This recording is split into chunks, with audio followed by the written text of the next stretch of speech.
May waterfall sa Samar na hindi lang makapigil hininga ang ganda. Nababalot din ang kwento ng hiwaga. Sa tuktok daw kasi nito, di umano, may bumagsak na eroplano. Sa tuktok ng bundok na ito sa Matuginaw, Samar, natatagpuan ang pinakamataas na talon sa buong probinsya. Kung titignan sa drone, ang tubig na bumabagsak mula rito, isang napakahabang puting guhit.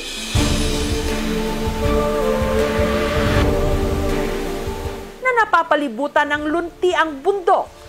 Sa nakakalula nga nitong taas na 2,600 feet, ang tubig mula rito hindi na raw halos umaabot o bumabagsak sa lupa. Ito ang napakagandang Hinuplacan Falls. Hinuplacan was discovered last 2020. Ito po ay kabahagi o kaparti ng ating municipal tourist attraction.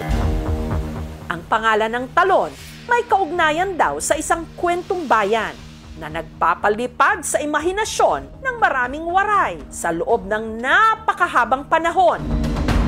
Ang ibig sabihin kasi ng hinuplakan, binagsakan. Ayon kasi sa mga kwento-kwento, ilang dekada nang nakararaan, ang tuktok ng talon, di umano, ang siyang pinaglandingan noon ng isang nag-crash na eroplano. And according to news, the pilot is very drunk. The airplane sank on Mount Hinuplacan. Bungkag ang eroplano.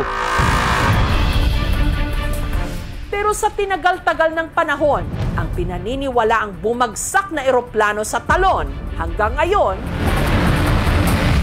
hindi pa rin daw nakikita. Kaya marami ang nangahas na akyatin ito sa pag-asang mapatunayan kung ang balitang may bumagsak sa tuktok ng Hinuplacan Falls. Totoo! Nakita nyo, nakita. Isa sa mga lumaki sa kwentong ito, si Rodney. Merong mga matatanda na nagsasabi sa amin na meron daw eroplano na bumagsak doon malapit sa area. Hanggang nitong 2020, ang Mount Hinuplacan, opisyal na binuksan ng lokal na pamahalaan ng Matuginaw sa mga bisita.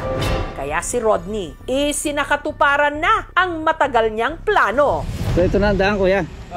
Okay. Dahil kabubukas pa lang ng bundok nung umakyat sina Rodney, ang trail napakasukal. Kaya ang kanilang hike patungo sa summit, pahirapan. Ganda ako pa ito. May bahagi pa nga ng trail kung saan sila'y nadulas at napakapit na lang sa mga sanga at ugat ng puno. Matapos ang 4 na oras, sa wakas, narating ng grupo ang summit ng Mount Hinuplacan. Talagang namanga kaming lahat kasi sobrang taas talaga. Balahibo mo, titindig talaga pag andun ka sa taas. Gusto namin hanapin yung kung saan may nag-plane crash. Wala kaming nakita debris. Ang kwento ng di umano bumagsak na eroplano, pumukaw rin sa interes ng vlogger na si Arnold. Narinig ko na ito kasi may mga kaibigan ko sa Facebook na nag-share patungkol dito. Kaya inakyat niya rin ito. Si Arnold na kaya ang makakatunton sa di umano pinagbagsakan ng eroplano sa Hinuplacan Falls? Alas 8 ng umaga nung sinimulan ni Arnold ang kanyang hike. Dito na kami sa may police station at dito na kami magsisimulang mag-hike papunta ng Hinuplacan. Average na lakad is 3 to 4 hours. Nagsisimula pa lang kami pero wasak ka na agad ng tuhod. Ito na yung isa sa pinakamahirap na daan. Mga siguro 300 meters na slope. Ay, hindi pa rin siya pwede sa mga beginners na walang karanasan sa pag-akyat ng bundok. May mga ugat na pwede mong hawakan na hindi ka mahuhulog. Pero mahirap pa rin.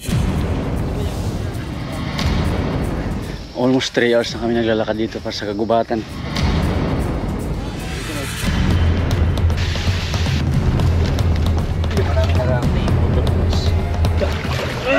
Hindi na lang nakahawak. Makalipas ang halos 4 na oras, Salamat, Lord. narating na rin nila ang summit ng bundok. Dito natin makikita yung waterfalls pa. At dito, Ang taas! nalula sila sa taas at ganda ng talon. Ah, grabe!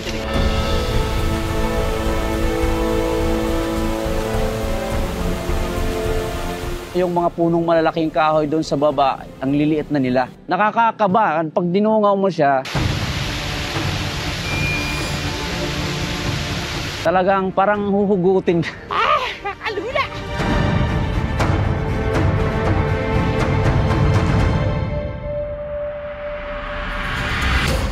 Si Arnold hindi na nagsayang pa ng oras.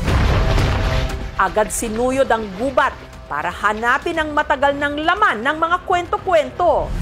Ang di umano bumagsak ditong eroplano. Pero may basihan nga ba ang mga kwentong may nag-crash ditong eroplano? Sa pagkakaalam ko po, na may bumagsak na eroplano po. The airplane sank on Mount Hinuplakan. At may nakilala rin ang aming team na magkukumpirma raw na totoo ang plane crash sa tuktok ng Hinuplakan Falls. Sadto nga panahon, ako ang gindesignate sa namon mayor nga chief of police ang munisipyo Matuginaw. Tagikan kami upod akan pag-rescue. Fasten your seatbelt dahil ang katotohanan tungkol sa di umano bumagsak na eroplano sa Mount Hinuplakan, bubulusok na Nakita nyo, nakita. sa aming pagbabalik. Yung una kong reaction is, wow!